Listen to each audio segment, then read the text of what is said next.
Bonjour, je suis Ludovic Chabanel et nous allons voir dans cette vidéo un petit overview des cas d'usage que nous pouvons avoir autour de l'évaluation par les pairs. Petit rappel, donc vous avez aujourd'hui deux possibilités quand on parle d'évaluation par les pairs, ce que nous on appelle l'évaluation par les pairs croisée, c'est-à-dire qu'on va demander à un étudiant de produire quelque chose et c'est cette production qui va être évaluée en individuel ou en groupe. Et la modalité d'évaluation par les pairs intra-groupe, là, on va demander aux étudiants de s'évaluer à l'intérieur d'un groupe de travail, ce qui va avoir un impact sur les différentes possibilités de cas d'usage. Donc, voilà un petit peu l'overview aujourd'hui de ce qu'on observe avec la plateforme. Donc, vous voyez qu'on peut voir 4 grands thèmes qu'on va survoler dans 4 vidéos différentes.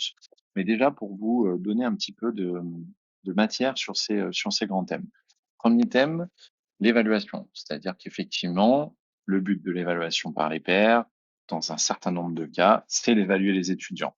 Donc, on ira un petit peu travailler autour de l'identification des freeriders, de noter des étudiants, de noter individuellement des étudiants sur du travail de groupe.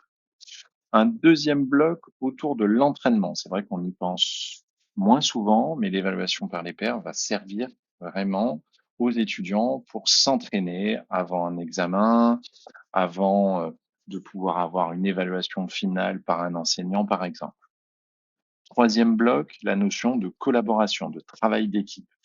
Donc, l'évaluation par les pairs va servir à améliorer le travail d'équipe, va servir à développer des compétences et notamment les soft skills qui sont vraiment très intéressantes.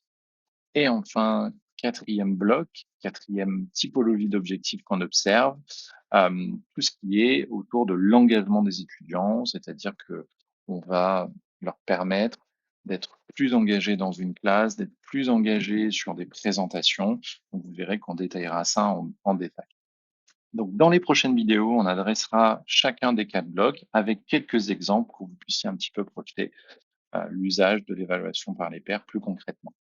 Voilà, à très vite pour les prochaines vidéos.